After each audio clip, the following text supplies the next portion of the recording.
আপনারা জানেন আজকে আমরা সকাল 12টায় আমরা আমাদের 3 দফা ঘোষণা করেছি এবং সেই 3 দফার সাথে সাথে আমরা 24 ঘন্টা টাইম ফ্রেমে বেঁধে দিয়েছি। গত 11 দিন যাবৎ আমরা এখান থেকে সেখানে দৌড়ে বেড়াচ্ছি। আমাদের এমন ক্রাইসিস, আমার ভাই কবরে শুয়ে আছে আর আমাকে চিন্তা করতে হচ্ছে যাতে এই সরকারের কোনোভাবে কোনো ধরনের অস্থিতিশীল কোনো পরিস্থিতির মধ্যে পড়তে না হয়। আমার কিসের এত ঠেকা পড়ছে যে এই সরকার আমার বাঁচিয়ে রাখতে হবে যখন আমার ভাই কবরে?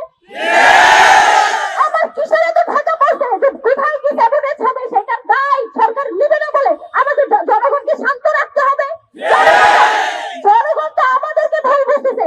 আপনারা কেউ তো আমাদের চেয়ে বেশি উসমান ভাইকে ভালোবাসেন। আমরা গত 1 বছর ধরে এই মানুষ, আপনারা যেই মানুষটাকে গত 1 সপ্তাহ যাবত চিনেন, যার জীবনে জেনে আপনারা এতখানি ব্যথিত যে এখন 11 দিন হয়ে যাওয়ার পরেও আপনারা রাজপথ ছাড়তে পারতেছেন না।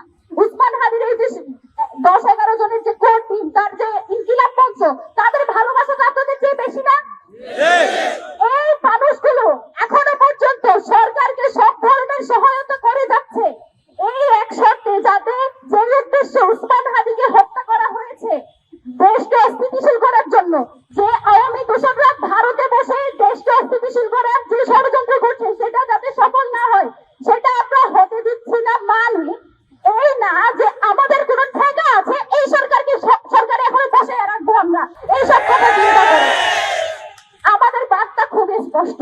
আমরা এই যে বলি পদত্যাগ চাই, নামাবো, এসব আমরা শুধুমাত্র বলার জন্য বলি না। আমরা এখনো পর্যন্ত আপনাদেরকে সুযোগ দিচ্ছি শুধুমাত্র এই চিন্তা করে যাতে দেশ অস্থিতিশীল না হয়, নির্বাচন না হয়। যদি আমার ভাইয়ের বিচার হয়, আমার কিসের থেকে এই সরকারকে যে সরকার বিচার করতে পারে না সে নির্বাচন করবে, এটার কিসের বিশ্বাস? আর আইন উপদেষ্টা, আপনি 90 দিনের কিসের ভুগেছে কি বুঝেন? আপনার ক্ষমতা আছে কয়দিন? আপনি তো থাকবেন আর 1 মাস, আপনি 90 দিনে কেমনি কথা বলেন? আপনাকে 1 মাসের মধ্যে বিচার কার্য সম্পন্ন করতে হবে। একই সাথে যে খুনিরা শুধুমাত্র সুতার ফয়সাল, সে একেবারে শেষ ঘটি, যে শেষ কার্য ঘটিয়েছে এই ঘটনায় স্পষ্টত রাষ্ট্রের একটা অংশ যারা এখনো পর্যন্ত ভারত এবং আওয়ামী লীগের পারপাস করে তারা এই কাজ ঘটিয়েছে।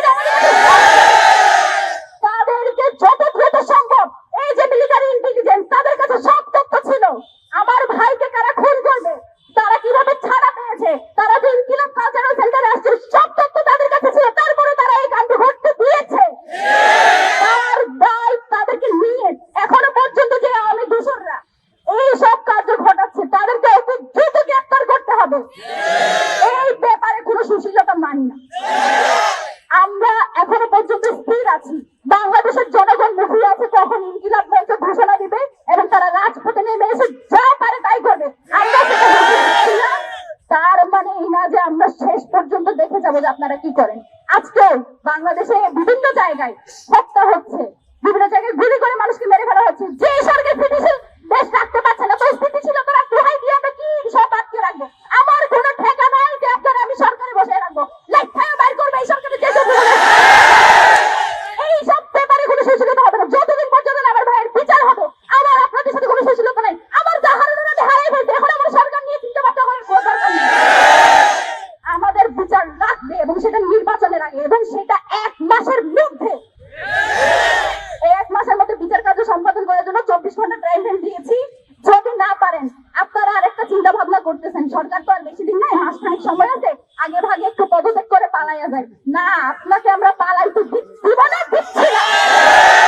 কোনোভাবে যদি ভাবেন যে আস্তে করে পালাইয়া যাবেন, এইটা হবে না। আপনি যাবেন, যাওয়ার আগে বলে যাইতে হবে যে এখানে কে আপনাকে কাজ করতে দেয় না, কার কারণে কাজ করতে পারে না, কার সাথে লিয়েছে করে আপনি এইসব কাজ করছেন। এটা আমাদের স্পষ্ট দাবি। ইনকিলাব মঞ্চ আগামী, আমরা এখন থেকে আমাদের লাগাতার কর্মসূচি থাকবে যতদিন পর্যন্ত না সব পুরো সিন্ডিকেট, বারবার বলছি শুধুমাত্র